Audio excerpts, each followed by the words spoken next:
Je crois qu'on va pouvoir commencer bientôt. Eh ben, écoutez, ravi d'être là avec vous aujourd'hui. Je me présente Rodolphe de Torquois, je suis directeur général de Learning Boost et je suis avec Ravaka, avec qui on travaille chez Action. L'idée d'aujourd'hui, c'est de vous parler de transformation managériale, de formation et de comment est-ce qu'on mesure l'impact de la formation de managers. Petite présentation rapide sur qui on est chez Learning Boost et quel est le constat qu'on a fait pour en arriver aujourd'hui à travailler notamment avec Action. L'idée, ça a été de se dire comment est-ce qu'on arrive à accompagner nos clients à mieux connaître leurs apprenants et à prendre les bonnes décisions pour mieux les accompagner dans le développement de leurs compétences. Et ben nous, on s'est dit, pour faire le lien entre compétences et formation, ce qui est pas mal, c'est de trouver un trait d'union, de sortir un petit peu de la logique subjective. Et le trait d'union qu'on a trouvé, c'est l'analyse des pratiques professionnelles des collaborateurs. Donc, ce qui nous intéresse, c'est ce qu'ils font ou ce qu'ils ne font pas dans leur quotidien. Comment est-ce qu'on engage les gens à nous déclarer leurs pratiques et ce qu'ils font ou ce qu'ils ne font pas au quotidien? Il faut leur promettre quelque chose, parce que je pense qu'on ne fait jamais rien sans rien. Et l'idée, c'est de leur garantir une confidentialité dans leurs réponses et de leur garantir un plan de développement personnalisé.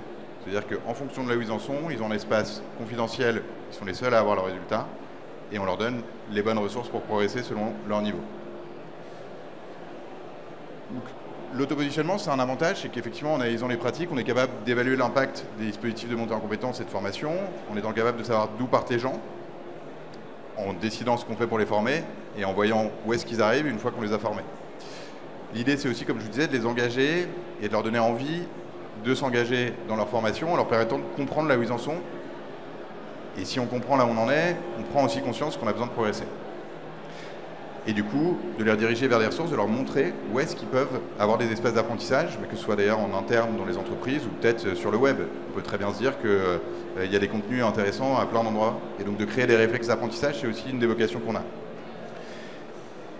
Donc effectivement, je reviens un petit peu sur ces objectifs. Et l'idée, c'est peut-être de vous montrer la mécanique pour que vous puissiez comprendre, parce qu'au-delà de ce que je vous raconte, c'est toujours bien d'avoir une vision de comment ça marche. Donc chez Action, les gens reçoivent un lien pour accéder à un questionnaire d'autopositionnement directement via leur email. Ils cliquent ici et ils commencent à répondre à des questions sur différentes thématiques. Donc on commence par du leadership et on va me poser une question, par exemple, de savoir comment est-ce que je gère une situation d'urgence quand mon manager me demande quelque chose et que je suis dans une situation où j'ai beaucoup de travail et j'ai pas forcément la bande passante, comment est-ce que je gère la situation? Qu'est-ce que je mets en place pour prendre du recul en tant que manager? Donc je réponds à ces questions et une fois que j'ai fini de répondre à ces questions, donc j'ai ouvert beaucoup de fois le questionnaire, mais j'accède à ce profil que je reçois instantanément par mail, qui est confidentiel, qui me permet de comprendre pourquoi on m'a posé ces questions et de savoir où je me situe. Donc par exemple au niveau du leadership, a priori, je suis plutôt sur un niveau débutant. J'ai beaucoup de choses à apprendre encore, c'est très bien, je pensais peut-être être très fort. Et derrière, on va essayer de rendre les compétences digestes, parce que leadership, ça peut vouloir dire beaucoup de choses. Donc on va granulariser les compétences en sous-compétences. Donc par exemple ici, sur compétences d'animation d'une équipe, je suis effectivement sur un niveau plutôt débutant, et on va m'expliquer ce que ça veut dire. Et tout de suite me proposer une ressource pour aller plus loin dans mes pratiques, pour me permettre de comprendre comment progresser. Ici par exemple, dans le cas d'Action, on est en lien avec Corp Academy. Et Corp Academy, l'avantage qu'ils ont, c'est qu'ils ont des cours qui sont structurés base, avancée ou coach. On peut adresser les différents niveaux de maturité. Si je reviens sur ma présentation, effectivement, le projet qu'on a mené avec Action et la base du projet, c'est effectivement que Action a décidé d'impulser une culture groupe dans un environnement assez matriciel. Action, c'est une entreprise qui s'est construite par beaucoup d'acquisitions sur beaucoup de pays. Et du coup, l'idée, c'est d'impulser une vraie culture de groupe pour favoriser les synergies. Et donc, en fait, concrètement, on est la première brique d'un programme de formation pour les managers et on leur permet, en fait, de prendre du recul sur leurs pratiques et de comprendre la vision managériale du groupe et la vision culturelle du groupe. Donc, globalement, chaque manager répond au questionnaire que vous avez vu. Ça lui permet de se situer. L'objectif, c'est de les engager aussi dans cette transformation et dans ces nouvelles compétences et de valoriser l'action d'Action University en fournissant de la donnée et en montrant que les pratiques évoluent grâce aux actions mises en place. Donc je vais peut-être laisser Ravaka se présenter un petit peu plus, mais tout ça pour dire qu'elle accompagne toute la transformation du groupe grâce à la mise en place de parcours de formation engageants et transformants. Merci, merci Rodolphe. Alors effectivement, moi c'est Ravaka Rakudormanan. Je suis actuellement Digital Learning Manager au sein de Action Group. On a mis en place le projet qu'on avait baptisé Toolbox du Manager, qui consiste notamment à mettre en place une plateforme d'autopositionnement suivie d'un parcours de formation personnalisé pour nos managers. Et peut-être que c'est intéressant pour vous tous d'avoir un petit peu plus d'informations sur le contexte, et peut-être que tu peux nous donner un peu d'informations sur Action et présenter le contexte. Oui, tout à fait. Alors, Action, c'est un groupe panafricain. On travaille essentiellement sur le secteur de la télécommunication, de l'énergie et du fintech, aussi tout ce qui est financier, l'immobilier. Donc, on est multisecteur. On est aujourd'hui présent dans une dizaine de pays. Donc, on a vraiment des collaborateurs qui viennent de tout horizon, une certaine multiculturalité et comme chacun viennent tous avec leur bagage, leur expérience managériale. Donc voilà, l'idée c'était de pouvoir unifier cette culture-là, prendre ce qui est le mieux partout et d'insuffler notre propre référentiel managérial au niveau d'Action. Et du coup, ce qui est peut-être intéressant, c'est de parler dans ce contexte spécifique du rôle des managers et comment vous imaginez leur rôle pour accompagner justement la transformation du groupe.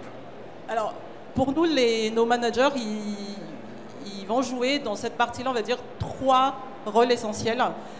D'abord sur la partie vecteur de communication pour nos valeurs, parce qu'on a un certain nombre de valeurs, on a un groupe qui grandit extrêmement vite, donc on a besoin de personnes qui vont pouvoir véhiculer nos valeurs, et nos managers en font largement partie.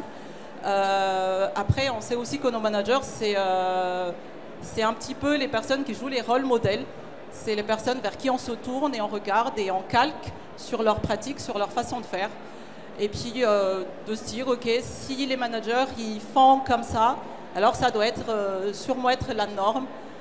Ça doit être sûrement la meilleure pratique pour faire et on aimerait leur proposer justement les accompagner pour qu'ils aient les meilleures attitudes managériales possibles, qu'ils aient au moins la base de ce que nous on souhaite qu'ils adoptent comme attitude managériale. Super. Et dans ce cadre-là, en fait, c'est vrai que pourquoi est-ce que vous avez fait le choix de l'autopositionnement? Parce que c'est vrai qu'on a eu pas mal de discussions autour de tout ça. Et qu'est-ce qui vous a amené, je pense que c'est peut-être intéressant aussi de comprendre le choix et qu'est-ce qui vous a poussé à choisir ce mécanisme? Alors, en fait, c'était assez évident. C'était assez évident pour nous parce que on avait besoin de mesurer quelque part les pratiques de tout un chacun. Ils venaient tous d'horizons différents et on ne peut pas les faire évoluer, on ne peut pas les engager à partir du moment où on ne fait pas un bilan. C'est un peu comme un bilan, un point d'étape pour savoir où est-ce qu'ils en sont à un moment donné et leur ouvrir un petit peu une porte de dire vers quoi ils peuvent s'améliorer. Et comme expliquait Rodolphe tout à l'heure, on passe le test d'autopositionnement. C'est sur nos pratiques, il n'y a pas de jugement de valeur parce que le résultat est complètement confidentiel. Par la suite, la personne on se voit proposer des pistes d'amélioration. Donc c'est vraiment à l'initiative de chacun de se dire, tiens, par rapport à ce que j'ai répondu, on me propose de suivre telle ou telle formation. Et donc c'était comme une évidence. Ça permettait justement de s'améliorer encore et encore plus. Et est-ce que tu peux nous donner peut-être un retour d'expérience? Parce que c'est bien d'avoir l'intention, mais c'est toujours bien aussi de savoir quels sont les résultats de la mise en place d'un dispositif comme l'autopositionnement.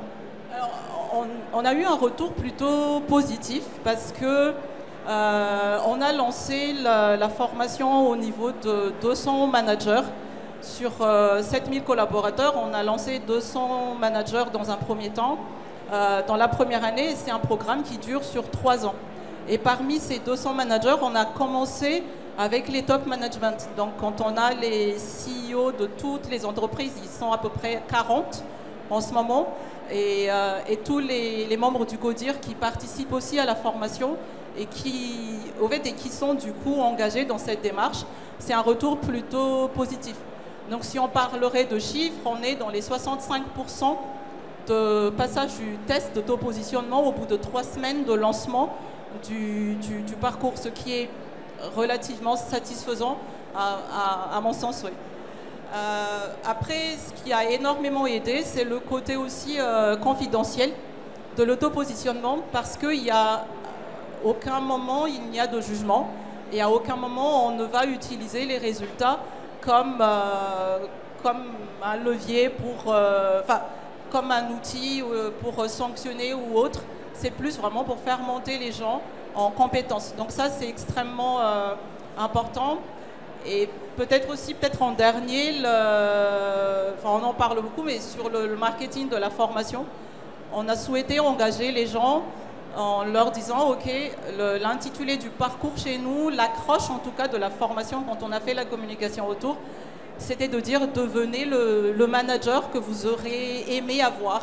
Donc forcément, on se pose la question de dire moi, qu'est-ce que j'aurais aimé avoir comme manager? On pense tous à notre ancien manager et on se dit j'aurais aimé qu'il soit plus comme ci, comme ci, comme ça. Et donc moi, je vais passer le test pour me positionner par rapport à cette envie-là et de me perfectionner dans ce sens. Super, merci beaucoup pour le retour d'expérience. L'idée, c'était de pouvoir poser un peu le contexte et de vous donner un petit peu d'éléments d'une mise en pratique de l'autopositionnement, notamment dans le cadre managérial. L'idée, c'est effectivement qu'on est positionné en amont et en aval de ce parcours, donc c'est d'arriver à mesurer l'évolution des pratiques. Moi, ce que je pense bien, c'est peut-être d'avoir un peu d'échange avec vous et de savoir si vous avez des questions sur le dispositif pour qu'on puisse y répondre avec Ravaka, maintenant qu'on vous a donné un peu des pistes sur comment ça se passe, comment ça marche, et ce que ça peut avoir comme intérêt dans le cadre d'actions, par exemple. Mais c'est vrai sur beaucoup de thématiques. Est-ce que vous avez des questions? Ouais. Bonjour, Lucas Poppy, ingénieur pédagogique. J'aurais voulu savoir, j'ai fait une présente mission au département de Loire-Atlantique et il y avait cette dimension identification des compétences numériques et ensuite les relier aux formations en fonction du niveau, etc. Et en fait, c'est qu'il faut forcément avoir un pôle, enfin un ensemble de formations qui soient identifiées, etc. Pour pouvoir proposer ensuite dans le quiz ou pas forcément, ou alors voilà, Learning Boost peut être moteur de proposition, enfin voilà, il faut quand même un travail de référentiel des formations, des compétences, des niveaux attendus, etc. avant quand même, je pense. Alors, c'est une super question. Je pense que c'est un dispositif, Learning Boost, c'est un outil auteur qui permet de créer des questionnaires et de faire le lien avec du contenu. Donc, ça reste quelque chose d'assez modulaire. On est déployé dans différents contextes. On est déployé dans des entreprises qui ont un LMS avec des contenus de formation. Ce qu'on a comme recommandation, c'est de dire que la formation, ça se fait à plusieurs niveaux. C'est super de voir que j'ai des contenus disponibles dans la boîte, qu'elle investit et qu'il y a un endroit où je peux les trouver.